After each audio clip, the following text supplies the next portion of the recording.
зрители нашего канала. Сегодня 21 марта 2019 год. И у нас снова проблема.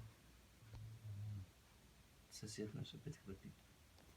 И мы не знаем, как с этим бороться, что же сделать такого, чтобы он храпел.